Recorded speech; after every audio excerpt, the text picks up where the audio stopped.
Hello po, mga kababayan. Kamusta po kayo? Sana po nasa maayos po kayong kalagayan. Ang inyong lingkod po, si Kamanong, nagbabalik po muli at samahan niyo po, magkomentuhan po tayo dito po sa Tambayang Makabayan. Magumpisa na po tayo, komentuhan po natin. Ito pong tinatawag ni Kiko Barsaga, ito pong mga Crocs. At isa po sa sinabi po nung tinatawag na Crocs di umano, na insulto daw po sa mga bayani, mga kababayan, lalong-lalo po yung ginagawa po dyan sa Senado daw po. Lalong-lalo dun sa aliases o alias. Mga kababayan, umpisa na po natin. Komentuhan po natin.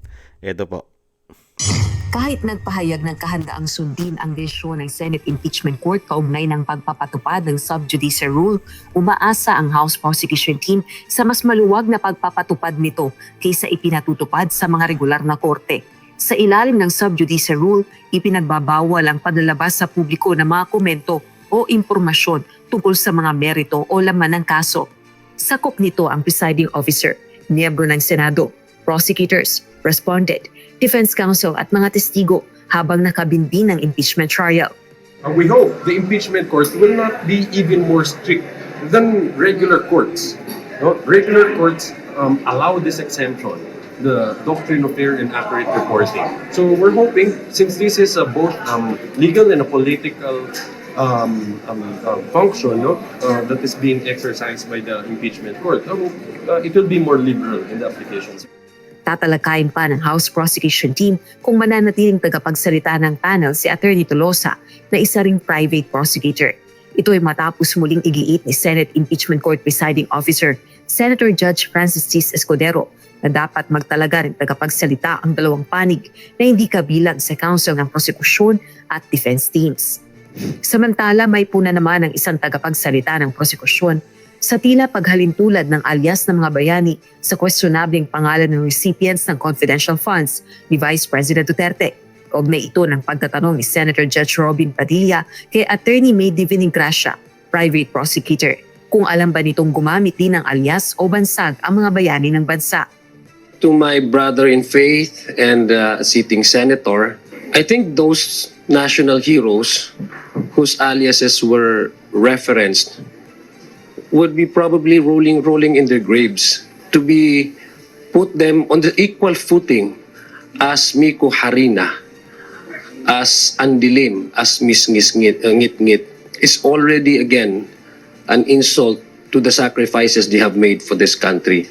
Sa susunod na linggo, sesentro na ang paglalatag ng ebidensya ng prosekusyon sa paggamit ng confidential funds ng Department of Education ng kalihim pa nito si VP Duterte. Yan po. Sa DepEd naman po, yung confidential daw po sa DepEd na susunod.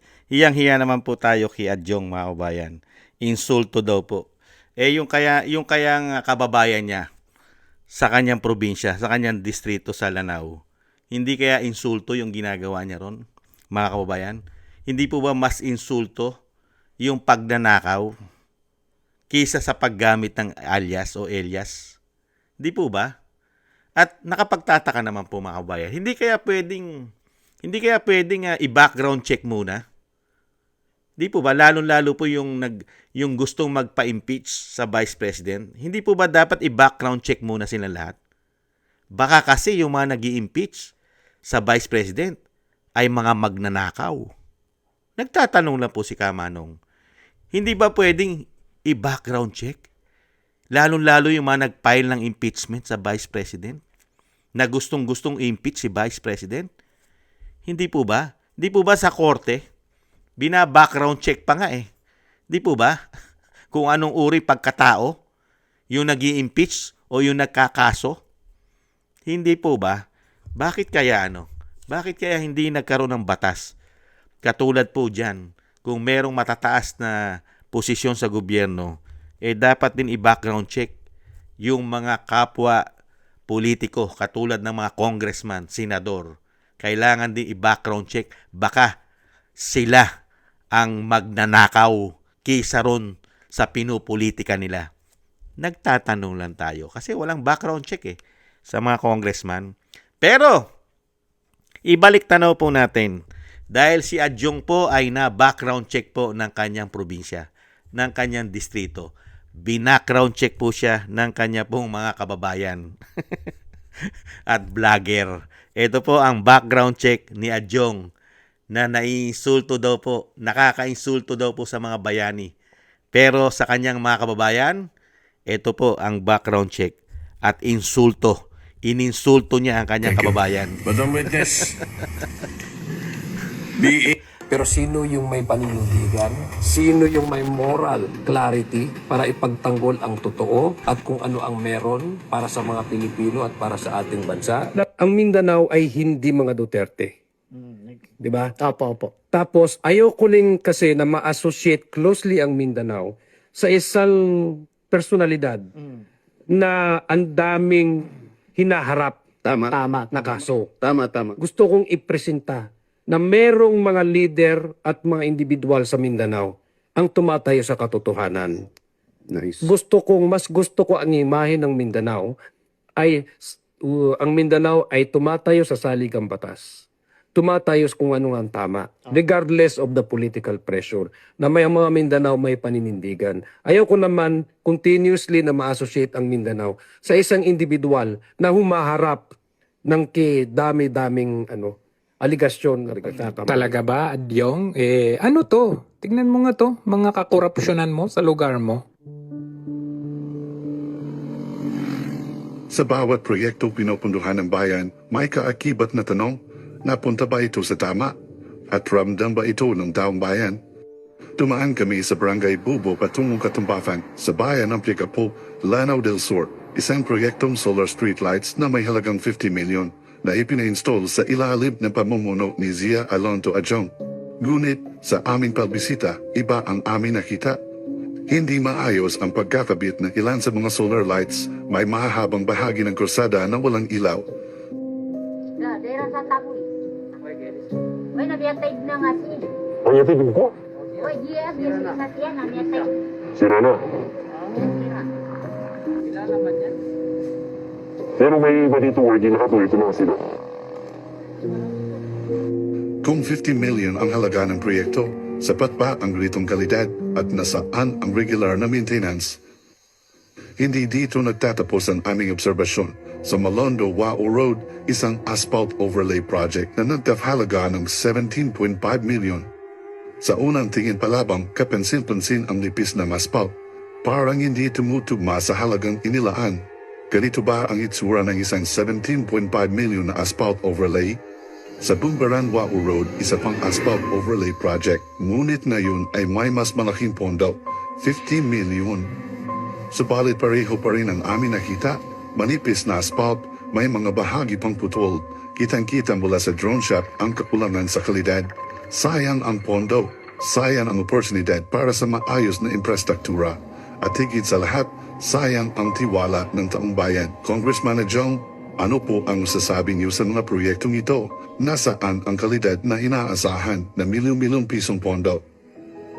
Bago tumingin sa iba, baka panahon nang unahin ang sariling baluarte. Dahil ayon sa mga residente, marami ang nagre-reklamo at marami ang naghihintay sa kasagutan. Ang pondo ay galing sa bayan. Ang pananagutan ay para sa bayan. Congressman Adjong, Young Guns o Young Guns? Isa sa matinaguriang Young Guns ng Kongreso ay ang Mindanaoan Congressman na si Congressman Zia Alonto Adjong ng Lanao del Sur.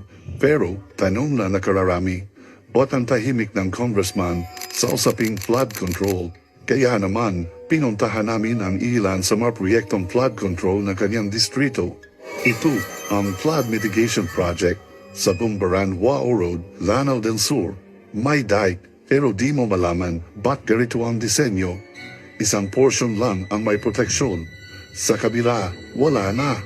May katabi pang slow protection na lupa at buhanin lang binalot ng parang cellophane. Ang semento naman ng kanal, ang babaw, sayang ang materyales. Sure kami, proyekto ito ni Congressman Adjong. Ang laki kasi ng manatarp. Ito naman ang flood control sa Balatin River ng Wao Lanao del Sur. Makikita na mga materyales ay iniwan lang. May mga partiklang di tinapos, delikado kung maabutan ng baha. Sabi pa ng mga residente ay dapat March pa lang Tapos na ito. Sa malapit din ang boundary ng North Cotabato at Lanao del Sur, sa may tulay na may flood control, 28 million pesos ang bridge at dito ko'y kung kasali ang flood control. Iniwan, pero kung titingnan mo ang project details, dapat noong September 2025 ay tapos na. Delikado pa sa mga motorista dahil hindi semento o bakal ang ginawang harang, lawanit ang ginawang barrier. Tatlo na ito sa mga proyektong flood control sa distrito ni Congressman Adyong na dapat maimbestigahan at masilip. Lahat na ito, ang kontraktor ay Alonto Construction Services. Kapilyado ng Congressman. Pati mga netizen dismayado na sa klase ng serbisyo ni Congressman Adyong. Yan po mga kababayan. Kaya yan po si Adyong at ang kanya pong nasasakupan sa Lanao del Sur. Mga kababayan ay dismayado sa proyekto ni Adyong. Pero siya po ay kumukundi na at naiinsulto raw po ang mga bayani kasi sa aliases o alias na tinutukoy ni Senator Robin Padilla. Mga kababayan, kaya nga po sana dumating ang panahon, mga kababayan, na itong mga tao na ito ang siya pong maimbestigahan, mabuksan ng libro. Lahat po na nag-i-impeach sa Vice President, dahil yung bumoto po ng impeachment sa Vice President ay 200 plus na mga congressman kasama po ang mga party list. 200 plus ang bumoto na gustong ma-impeach ang Vice President. Yan pong mga yan ang napakasarap buksan ng libro. Hindi po ba, Adyong? Katulad po ni Pulong. Si Pulong po ay ipinakita ang kanyang achievement. Ang kanyang libro ay binuksan niya po sa taong bayan, lalong-lalo po sa kanyang distrito sa Davao City. Ipinakita po ni Pulong ang resibo, ang kanyang libro, mga proyekto, finish at napapakinabangan. Yan din po sana mangyari dito sa 200 plus na bumoto sa Vice President para siya ay ma-impeach. Diyan po sa tinatawag ni Kiko Barsaga na House of Crocs, mga kababayan. Di po ba? Kaya nga po, gustong-gusto po nilang ma-impeach Di ba, Adyong? Gustong-gusto nyo ma-convict? Gustong-gusto nyo ma-impeach ang Vice President? Hindi po ba? Panay ang banat nyo? Hindi ba? Talagang pinondohan para mapabagsak ang Vice President.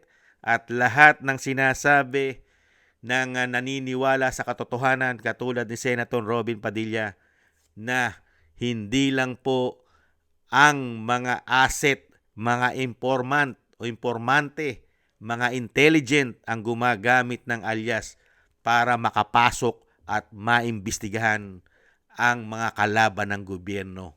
Hindi po ba? Pati po ang mga bayani, pati si Ninoy Sr., di ba? Si Benigno Aquino Jr. gumamit ng alias.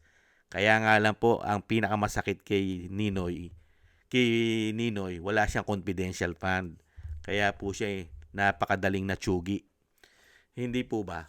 Kaya nakakalungkot lang po, mga kabayan, na nangyayari sa ating bansa. Noong panahon ni dating Pangulong Duterte, nakatutok ang gobyerno ni dating Pangulong Duterte na ibangon ang ating bansa dahil nga po lugmok at grabe po naiwan ang ating bansa na ang ating bansa ay napabayaan dahil din po sa korupsyon.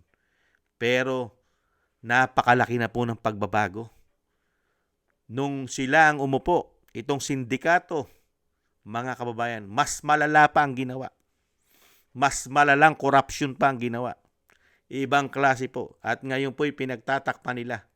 At pilit po nilang ikinukuble ang kanilang mga baho. At gamit na gamit po sa pagkukuble ang impeachment sa Vice President. Hindi po ba? Kaya ikumpara mo naman kay Robin. Kung si Robin lang at si Adyong, mga kababayan, mas pipiliin ng taong bayan si Robin Padilla. Kasi si Robin Padilla, walang mga proyekto na katulad ni Adyong. Dahil ang pamilya Adyong ay napakatagal ng politiko sa Lanao. Hindi po ba?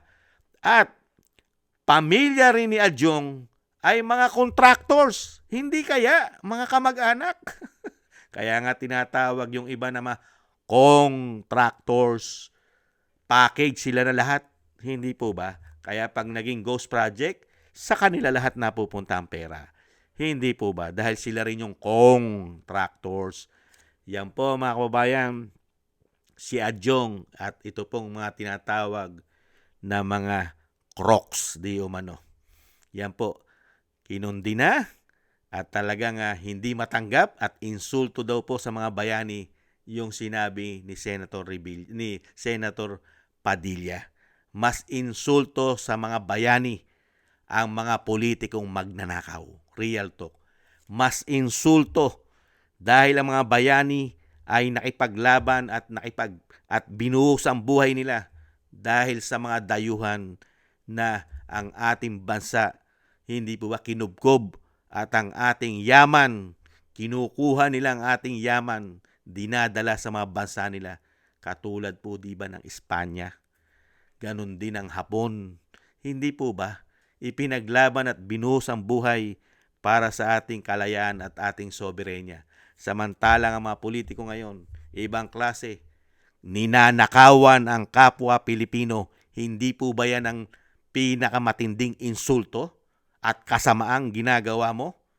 Ikaw ay tinatawag na lingkod bayan, pero magnanakaw ka pala. Di umano, yan ang pinakamalaking insulto. Hindi po ba? Maraming salamat po mga kabayan sa inyo pong lahat na nakagusto po ng Tambayang Makabayan sa YouTube at TikTok. At ganun din po sa inyo pong mga comment, like, share, and subscribe at patuloy po yung nagsusubscribe. At thank you rin po sa inyo pong mga binibigay na biyaya. At thank you po sa mga tulong po. At maraming salamat po sa inyo lahat. At ingat po kayo sa inyo pong mga paggawa. At tiis lang po tayo mga kabayan. At God bless po sa inyong lahat. Muli po, paalam. Bye-bye.